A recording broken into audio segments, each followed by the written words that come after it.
ساتھیوں السلام علیکم۔ میں اپنی تقریر کا آغاز علامہ اقبال کے اس شعر سے کرتی ہوں۔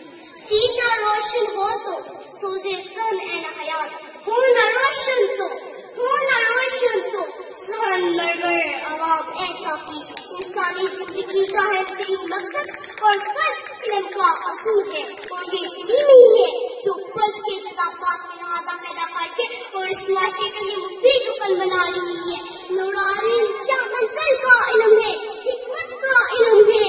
آئیے اقبال کی شعر کی نصیحت بن جائے، خدا تجھے کسی طوفان سے آشنا کر دے کہ تیرے بحر کے موجوں میں اضطراب نہیں۔ اللہ تعالیٰ نے صرف علم کی بنیاد پر حضرت آدم علیہ السلام کو فرشتوں پر فوقیت دی۔ میں اپنے الفاظ کو اقبال کے شعر کے ساتھ سمیٹتی ہوں۔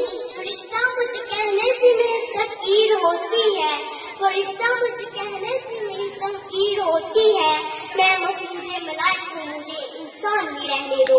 والسلام۔